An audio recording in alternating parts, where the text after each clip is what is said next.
आज रात 12 बजे से संपूर्ण देश में संपूर्ण लॉकडाउन होने जा रहा है। हिंदुस्तान को बचाने के लिए, हिंदुस्तान के हर नागरिक को बचाने के लिए, आपको बचाने के लिए, आपके परिवार को बचाने के लिए आज रात 12 बजे से घरों से बाहर निकलने पर पूरी तरह पाबंदी लगाई जा रही है। वो 25 मार्च का दिन था और आज 25 मई है। 2 महीने पूरे हो गए लॉकडाउन को।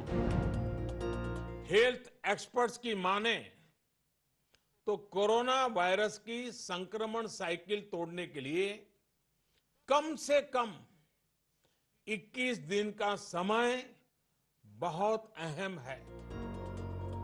जब 25 मार्च से पहले लॉकडाउन का ऐलान हुआ था, तब इसके पीछे सोच यही थी कि 21 दिन में कोरोना वायरस के चक्र को तोड़ दिया जाएगा। लेकिन जो सोचा गया था वो दूर दूर तक पूरा नहीं हुआ। कोरोना के केस बढ़ते चले गए और इसी तरह लॉकडाउन भी। पहले 19 दिन का दूसरा चरण आया, फिर करीब 2 हफ्ते के 2 और चरण।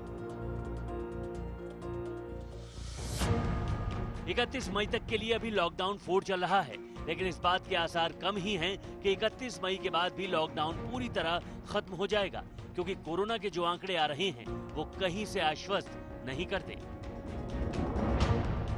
25 मार्च से जब पहला लॉकडाउन शुरू हुआ तो कोरोना केस की कुल संख्या 606 थी, लेकिन अब ये 1,31,868 हो गई है। 25 मार्च को कोरोना से मौत का आंकड़ा था 12, अब 3,867 पहुंच गया है।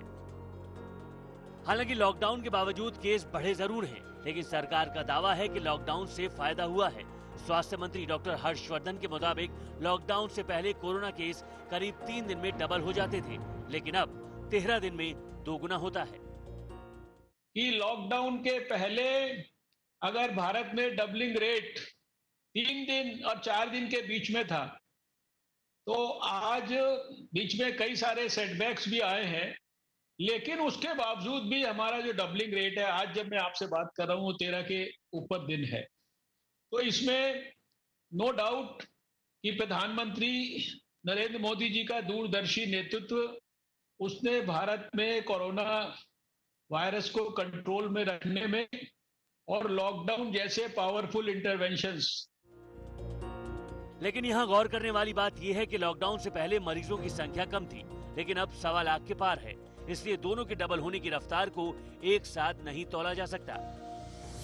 लॉकडाउन 4 खत्म होने में 6 दिन बाकी हैं। इस चरण में कई सारी रियायतें दी गई हैं, लेकिन कहना मुश्किल है कि 1 जून से पुरानी स्थिति बहाल हो पाएगी।